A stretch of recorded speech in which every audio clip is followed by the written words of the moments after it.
મિત્રો છેલ્લા 2 દિવસથી પડી રહેલા સતત વરસાદને લઈને તંત્રની પોલ ખુલ્લી પડી છે। અમુક સ્થળોએ રોડ ધોવાયા છે, તો અમુક જગ્યાએ ચેકડેમ ધોવાયા છે, અમુક સ્થળે નાળા ધોવાયા હોવાના કેટલાક વિડીયો પણ આપણી સામે રજૂ કરી રહ્યા છે।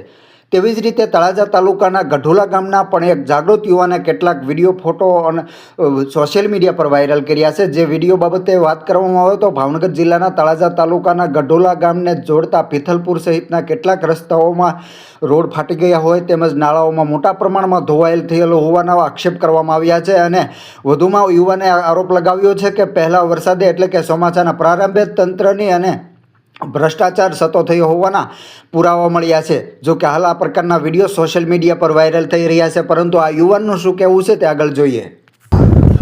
આજે આપણે છીએ ભાવનગર જિલ્લાના તળાજા તાલુકાના ગઢોલા ગામે।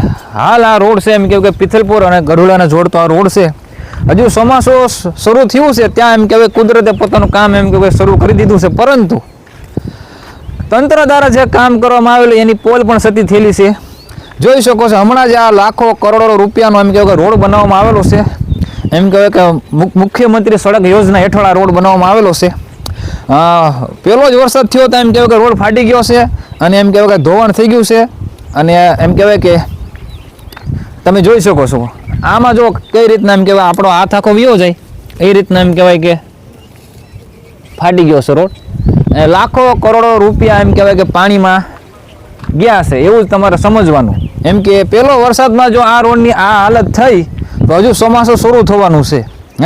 હજુ ચોમાસું શરૂ થયું છે તો આગળ શું થશે એનું કંઈ નક્કી નથી। અને જોઈ શકો છો આ જગ્યા પર પણ એમ કહેવાય કે રોડ ધોવાઈ ગયો છે, નાળું એમ કહેવાય કે જુઓ પેલી બાજુ પણ આગળ પણ એમ કહેવાય કે ત્યાં ગામનો એમ કે કૂવો છે ત્યાં પણ એમ કહેવાય કે ધોવાઈ ગયું છે રોડ આખો। મતલબ બોગસ બધું તંત્રની પોલ સતી થઈ છે અને વહેલા હાર એમ કહેવાય કે આ બાબતમાં કાર્યવાહી કરવામાં આવે એવી અમારી માંગ છે।